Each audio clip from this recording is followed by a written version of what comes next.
പഴയ പോലെ പരുവത്തിൽ തന്നെ. ഏയ് എന്താ ഭാരതീയമേത്, മോനെ യാത്രയാക്കുമ്പോ സന്തോഷത്തോടെ യാത്രയാക്കണ്ടേ? കാശില്ലാതെ ഞാനിവിടെ നിന്നാലേ ആ കറിയാച്ചന്റെ കടം എങ്ങനെ വീട്ടും? 1 മാസത്തെ അവധി പറഞ്ഞിരിക്കല്ലേ. പിന്നെ കറിയാച്ചന്റെ കാര്യങ്ങളൊന്നും ബാലുവിനോട് പറയണ്ട. ട്രെയിനിങ് സമയത്ത് അവന്റെ മനസ്സ് വിഷമിപ്പിക്കരുത്. കരയല്ലേ, കണ്ണുടക്കി. വരട്ടാമേ, പോട്ടേടി, പഠിക്കണം കേട്ടാ. ആ ബാഗ് ഇങ്ങോട്ടാ.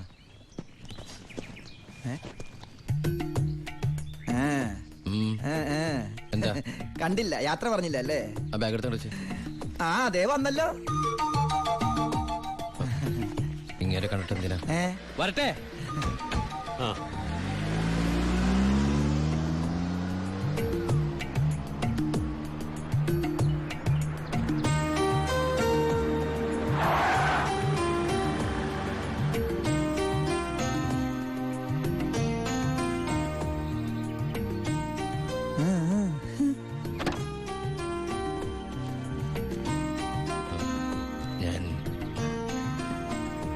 സത്യമായിട്ടും ദുബായിലേക്ക് തന്നെയാണോ പോണേ?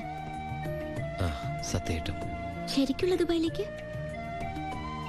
അതെ. താങ്ക്സ്, ആരോടൊന്നും പറയാത്തതിന്.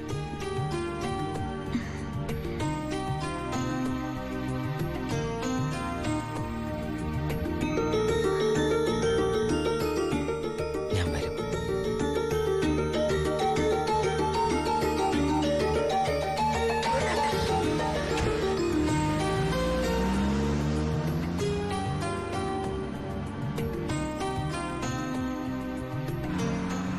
അപ്പൊ എന്റെ റോള് കഴിഞ്ഞല്ലേ? അതെന്താ? നീ ഇപ്പൊ ശരിക്കും ദുബായി പോവല്ലേ? ഞാൻ എയർപോർട്ടിൽ വന്ന് ടാറ്റ പറഞ്ഞ് യാത്ര അയക്കാനല്ലേ കൂടെ വരണത്? നീ വരുന്നുണ്ടോ ദുബായിക്ക്? എനിക്കതിന് പാസ്പോർട്ടും വിസ ഒന്നും ഇല്ലല്ലോ. ഈ ദുബായി പോകാൻ പാസ്പോർട്ടിന്റെ വിസയുടെ ഒന്നും ആവശ്യമില്ലേ. വെറും ചങ്കൂറ്റം മാത്രം മതി. ചങ്കൂറ്റോ? അതേത് ദുബായി? വാളയാർ.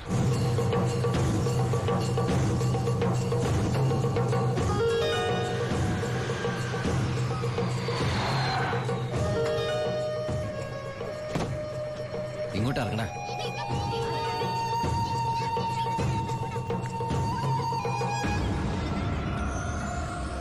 ആ കാണുന്ന വീടാ.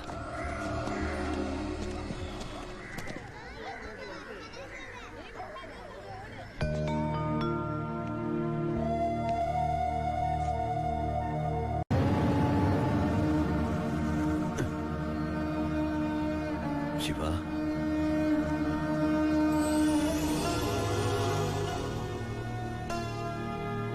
ഒക്കെ പോയടാ.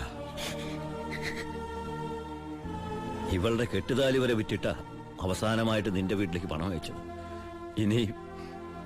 ഇനി വിൽക്കാൻ ഒന്നുമില്ല.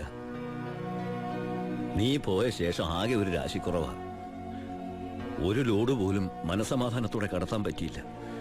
ലോഡടക്കം 4 വണ്ടി പോലീസ് പിടിച്ചു. ചിന്നാടന്മാരുടെ ഒറ്റായിരുന്നു. കയ്യിലെ കാശ് തീർന്നപ്പോ രണ്ടും കൽപ്പിച്ച് ഞാൻ ആ പഴയ കുപ്പായം എടുത്തിട്ടു.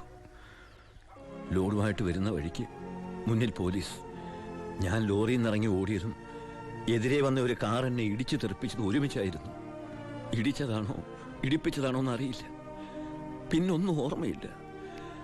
ബോധം വീണപ്പോ കണ്ടില്ലേ?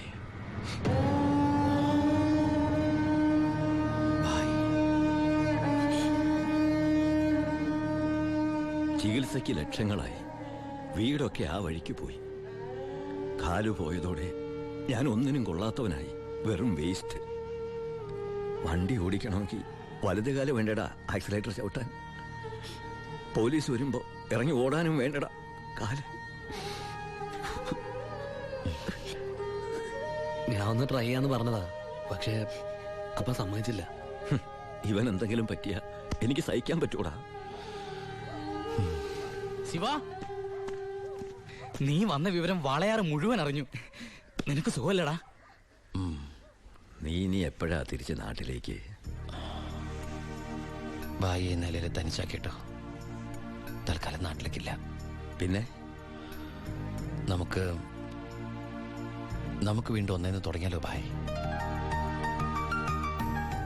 വേണ്ടടാ, കിന്നാടന്മാർ സമ്മതിക്കില്ല. ഭരണം മാറി, പണവും സ്വാധീനവും ഇപ്പൊ അവരുടെ ഭാഗത്താ. ഇപ്പൊ ചെക്ക് പോസ്റ്റ് മുഴുവൻ അവരുടെ കൺട്രോളിലാണ്. അവർക്കില്ലാത്ത ഒന്നും നമുക്കില്ലേ ബായ്? ബുദ്ധി. എന്നാലും കുറച്ച് കാശ് കൈ വേണ്ടടാ. ആ സത്യമൂർത്തി സഹായിക്കാതിരിക്കില്ല. നമ്മളും ഒരുപാട് ഉണ്ടാക്കി കൊടുത്തല്ലേ. ശ്രമിക്കാം ബായ്. അച്ഛയ, നിന്റെ കൂടെ ഞങ്ങളുണ്ടാ. പഴയ ഒരു ഉഷാർ വന്ന പോലെ. ആ അടയ്ക്ക്, നിർത്ത ഓഫാക്കടോ. എങ്ങോട്ടാ ഇത്ര ധൃതിയില്? പഴയ കള്ളന്മാര് തന്നെയാണല്ലോ. എന്താടാ പരമേശ്വരം, നീ ജയിലിൽ നിന്ന് ഇറങ്ങിയ? അവിടെ എങ്ങനെ സ്ഥിരം കിടക്കാൻ പറ്റുമോ സാറേ? പണ്ടൊക്കെ ഈ പരമശിവത്തിന്റെ ലോറികൾ ചീറിപ്പാഞ്ഞു വരുമ്പോ ഈ ചെക്ക് പോസ്റ്റ് പടപടാന്ന് തുറക്കാറുണ്ട്. അതൊക്കെ പണ്ടല്ലേടാ. കുറച്ച് സാധനം വണ്ടിയിലുണ്ട്, ഒന്ന് പൊക്കി തന്ന് കാശം വീട്ടിലെത്തിച്ചേക്കാന്ന്.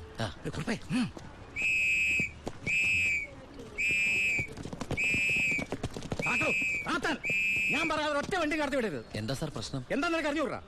വെറുതെ എന്റെ സമയം മെനക്കെടുത്തല്ലോ സാറേ. എനിക്ക് വീട്ടിൽ ധൃതിയുണ്ട്. എടുത്ത് വണ്ടി ഇടുവനെ. എന്തിന്? പബ്ലിക്കായിട്ട് സ്പിരിറ്റ് കൊണ്ടുവന്നിട്ട് നിന്ന് കുറയ്ക്കുന്നോടാ. കേറി പരിശോധിക്കണോ?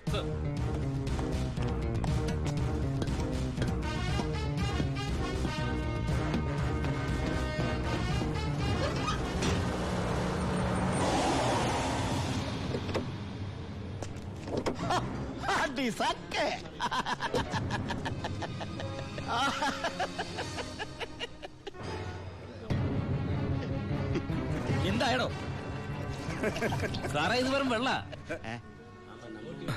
വെള്ളമോ? ഒന്നുകൂടെ ഒന്ന് മണത്ത് നോക്കണോ? എങ്ങനെ മണത്ത് നോക്കിയാൽ ഇത് വെറും വെള്ള. പ്ലാച്ചിമടയിൽ എന്തൊരു വരൾച്ച സാറേ. ഞാൻ അങ്ങോട്ടേക്ക് കുടിവെള്ളം കൊണ്ടുപോകുന്നതാ. പച്ചവെള്ളം വിറ്റിട്ടെങ്കിലും നമ്മൾ ജീവിച്ച് പൊക്കോട്ടെ സാറേ. അല്ല സാറേ, കുടിവെള്ളം കൊണ്ടുപോകുന്ന അറസ്റ്റ് ചെയ്യാൻ മാത്രമുള്ള കുറ്റമാണോ? അല്ല, നമ്മളോട് കുറച്ചാളില്ലാത്തോണ്ട് നിയമം മാറിയതൊന്നും അറിഞ്ഞില്ല. പോരാത്തതിന് ഇന്നത്തെ പത്രം വായിച്ചിട്ട് 5-6 ദിവസമായി സാറേ. നിന്ന് ചിലക്കാതെ വണ്ടി എടുത്തോണ്ട് പോടാ. അല്ല സാറേ, സാർ എന്നെ പണ്ട് ഒരുപാട് സാറേന്ന് വിളിച്ചിട്ടുള്ളല്ലേ. എന്റെ കയ്യിൽ നിന്ന് ഒരുപാട് കാശ് വാങ്ങിച്ചിട്ടുള്ളല്ലേ. ഞാൻ ജയിലിൽ നിന്ന് വന്നപ്പോ പലരും പറഞ്ഞിട്ട് ഞാൻ വിശ്വസിച്ചില്ലേ സാറേ. സാറൊക്കെ പഴയ സാറല്ല, പുതിയ സാറുമാരുടെ സാറാണെന്ന് പറഞ്ഞു സാറേ. നിർത്തണ നിന്റെ ഈ സാറ് വിളി. നീ ഏതർത്ഥത്തിലാ ഈ സാറേ എന്ന് വിളിക്കുന്നത് എനിക്ക് നന്നായിട്ട് മനസ്സിലായി. അപ്പൊ ഞാൻ ഉദ്ദേശിച്ച സാറ് മനസ്സിലായി. സന്തോഷം. വരട്ടെ സാറേ. വെറുതെ സാറേ. എന്താ സാറേ? വിട് സാറേ. സാറേ ഹായ്. അടി സാക്കേ വർക്കിച്ചായോ? എന്നാടോ ഒരു സ്നേഹമില്ലാണ്ട്? വർക്കിച്ചായോ, ഇതെന്റെ ഒരു ടെസ്റ്റ് ഡോസ് ആയിരുന്നു. ഇപ്പൊ എനിക്കൊരു കാര്യം മനസ്സിലായി. വാളയാർ ചെക്ക് പോസ്റ്റ് വഴി ഇനി പരമശിവത്തിന് സ്പിരിറ്റ് നടത്താൻ പറ്റില്ല എന്ന് വെച്ച് നമുക്ക് നമ്മുടെ തൊഴിൽ നിർത്താൻ പറ്റണോ? വർക്കിച്ചായോ, ദേ എന്റെ ലോഡുകൾ 24 മണിക്കൂറിനുള്ളിൽ ഈ വാളയാർ ചെക്ക് പോസ്റ്റ് വഴി ഞാൻ കടത്തിയിരിക്കും. താൻ ആണാണെങ്കിൽ തടയടോ.